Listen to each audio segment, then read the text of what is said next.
April 2023 video horoscope with me, Lada from Astrolada.com. Guys, April eclipse season starts. Wow, we're gonna have the first eclipse in Aries, the first with North Node since 18 years ago. So big shifts are about to happen, and we're gonna have the luckiest day of the year.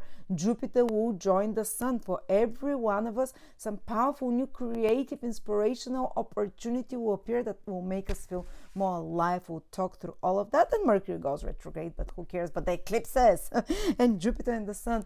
But before I start, I just want to let you know that this is my birthday month, and I only do once a year discount of almost 50% of all of my courses. Only my courses. It's not going to repeat again this year. I'm doing it just for my birthday month for 2-3 weeks. So if you'd like to learn any of my courses, I have foundational, short, long. I will put a link below to all my courses, so you can this is the last time I'm doing it this year, and possibly for years ahead, because I'm gonna do a very different way. We're gonna do a subscription from then on, so it's, so we'll see.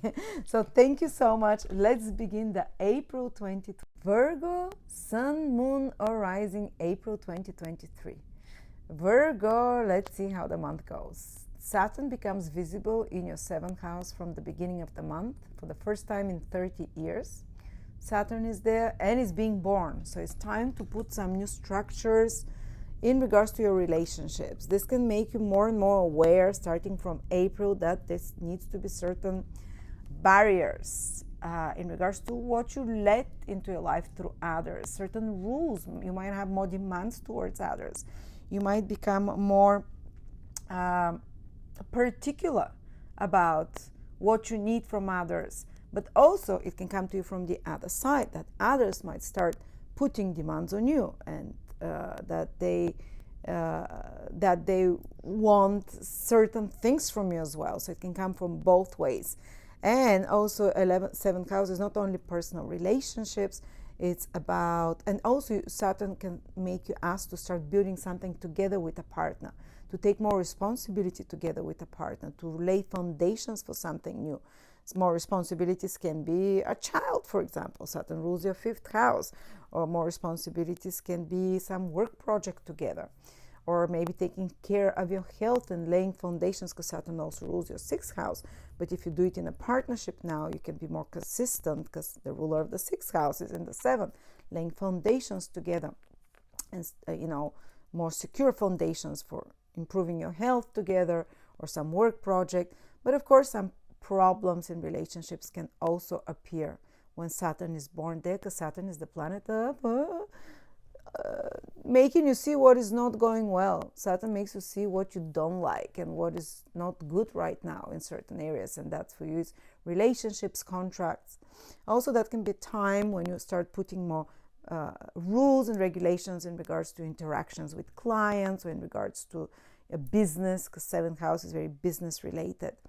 And some more structures there, or maybe decide to limit even the scope of your business, so you don't spread yourself thin, but focus on more kind of more serious, responsible your more serious clients, for example.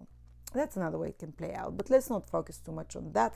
You have 2-3 years to work on this. There is a full moon on the 6th in your 2nd house. There will be definitely some focus on family, which is 2nd house, and it starts a few days before and a couple of weeks after. So around that time, the first 2 weeks of April, there is more focus on family, on finances, on resources, on food, on taking care of your needs as well as the 2nd house. But also I see here, because this full moon, they can be seeing the results of something that you've put efforts, for example, for money. More money can come to you, or maybe gaining something valuable. But at the same time, there is Chiron that participates in this full moon. It's exactly conjunct the sun and opposite the moon in this full moon. Chiron is the wounded healer, so it can get a bit emotional. You can have some triggering of themes about wounding from family, triggering of themes about wounding on your self-worth, triggering of wounds in regards to traumas, because the sun is in the 8th house, sexual or any kind of trauma and abuse that gets triggered for you by this full moon, and also triggering of themes of food, issues with eating. And the wounded healer Chiron can trigger this. If you've had long-standing issues in your relationship with food, it's very likely based on a traumatic event from the past. And Chiron can trigger the awareness of those things, but also heal it, because it's a full moon of resolutions to resolve it, to create more balance. Of course, it's in Libra. So to maybe, hopefully there might be some healing crisis in regards to your relationship with food, healing crisis in regards to relationship of family. Why is the 2nd house family and food? Well, that's the most nurturing thing from little. The family was nurtured us, and how you were being nurtured. There can be some crisis, but also a healing crisis in regard and attention on how you're being nurtured, that even kind of heals you from a long-standing, some kind of abuse of food or beverages or substances of any sorts, hopefully for some of you, or some kind of healing, another healing that gets triggered, this access of self-worth and giving and receiving from others, as intimacy as well, that there is activation of those, some kind of such issues around that time, and healing, the wounded healer. Then the other big event is that the Sun and Jupiter will join in your 8th house, which is a very psychological house of traumas and healing, we see again. And I think this whole month, it's very 8th house month for you, to around the 20th, even after the 20th, because there is an eclipse in your 8th house after that. So from the beginning of the month, even though the Sun and Jupiter join only on the 11th of April, but they're close together the whole month, till the end of the month, this 8th house themes are very powerful, but very auspicious as well, because the two gas giants, that one represents the Christ consciousness, the Sun, the highest vibration. The other one represents the angelic consciousness, the Jupiter. Jupiter is angelic wisdom.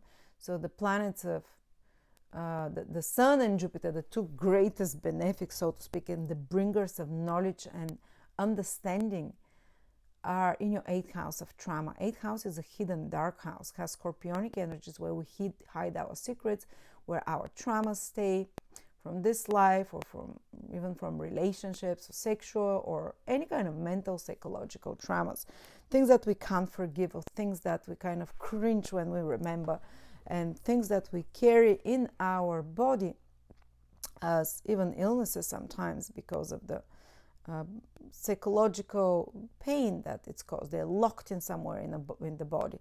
Well, the Sun and Jupiter will bring a lot of illumination to such themes, to such topics. It might be spontaneous. It might be like you suddenly realize why you have certain obsessive or addictive behaviors, why you have certain compulsive actions, or certain very extreme emotional reactions, or the feeling that you can't live without something, or why you're locked in certain situations of can't live without, can't live with you. These are usually based on traumas of the subconscious, and Jupiter and the Sun can bring a lot of light and understanding there, and healing. It doesn't even have to be, it can be conscious understanding, but it can be like a big release that happens for some of you, that is tying you to some complex psychological situation, where you give your power away to something or someone, where you allow yourself to, where you fear, where you feel compulsive fear not to lose something, where you feel compulsive fear that, oh, how can I live without this or without that?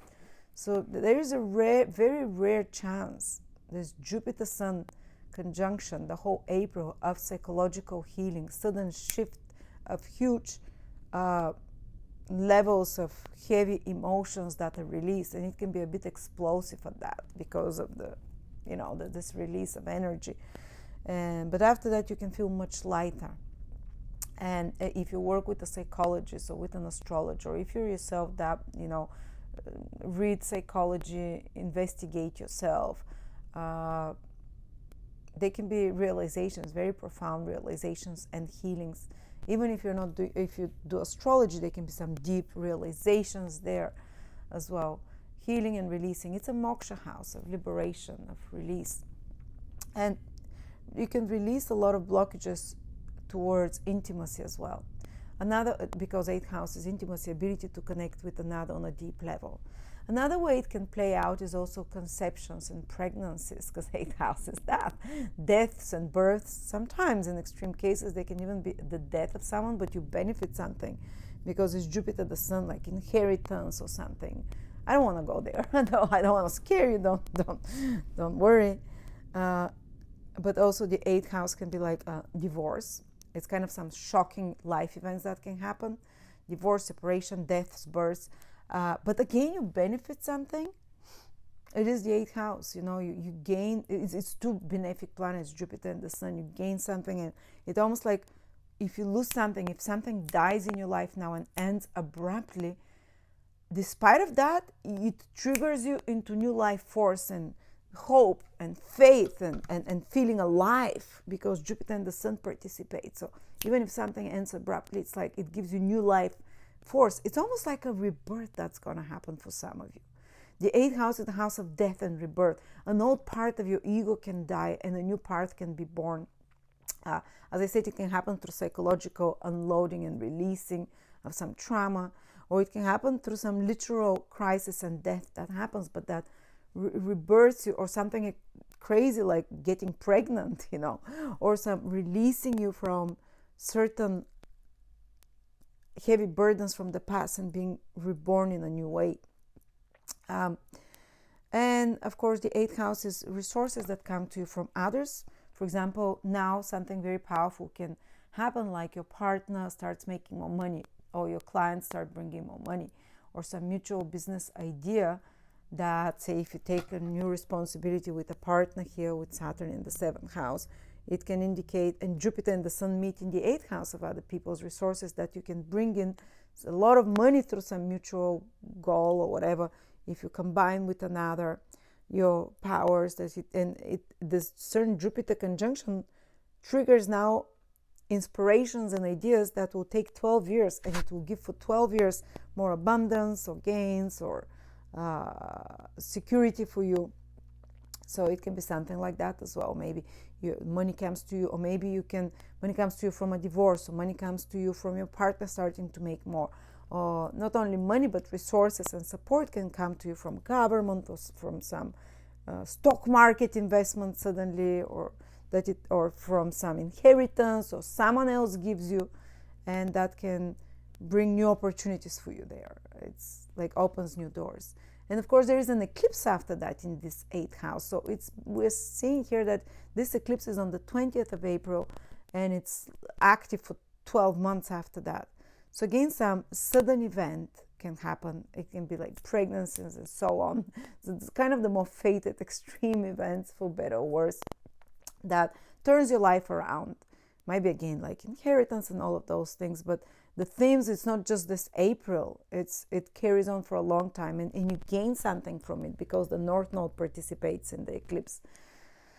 And it can be also, for some people, it can be very occult experience in the 8th house, the birth of interest towards the occult, towards astrology, towards psychology, towards studying such kind of a very deep topic, towards some work or business connected to the 8th house, emergencies, transformation, rejuvenation, healing, energy work, stock market investments, anything to do with life and death situations, crisis. So you can benefit a lot through such things, but and something can come to your life through such experiences. So it will be interesting. I have a few Virgo rising people. I'll be watching them to see what's happening there. I can give you also some heads up. When Jupiter and when the Sun and Jupiter was in my 8th house, I fell in love a lot. So this is the house of soulmates, falling in love as well. And it's the house of also hidden love affair and so on. So that's also a possibility for some of you. But something that will renew your life force, it's coming from this 8th house. Hidden money can come to you, money that comes to you from another source that you haven't worked for as well, and so on. Okay, and then Mercury turns retrograde, Virgo, and you're ruled by Mercury on the 21st of April. A few days before, you can feel it already, so maybe from the 15th of April. You might be going back to certain things from the past, especially after the 20th of April onwards, to review, to re-examine. You might have to rethink your education, or maybe maybe take some exams during that period, or refresh some knowledge from the past, go back through some knowledge that you had, some information that you have to go and look at. You can rethink that you might want to take certain courses or pre-qualify, or you might change your direction, your mind about what you want to study. If you're studying something, change something. It might be a good time to dig deep into studying, revising. And Mercury is going retrograde in the 9th house. Can be also that after April the 20th, and then for 2-3 weeks you can revisit the place that you've been in before, that you've planned to go already, and you can revisit it or go there already. It can indicate that you're arranging certain documents or legal papers that you might have to redo a little bit or fix, or might be some delay that you need to add on certain documents as well. It can be that you reconnect with people from faraway places that you haven't seen for a while as well. That's another way, and so on. But overall, it's quite a good Mercury retrograde. It's making a trine to your sign, so it's making good aspects to Mars, to Saturn. So I don't think there will be very many problems of any sort. But of course, as always, Mercury retrograde, there is often like you have to change plans. You plan to do something, and then it doesn't happen at the time you want. So after the 20th of April, a lot of those situations can happen, can throw you off a little bit, your routines, which Virgo likes their routines. So you have to be prepared to be more flexible. But this Mercury retrograde also gives you opportunity to see things from a little bit more different, alternative perspective, and to get out of rut.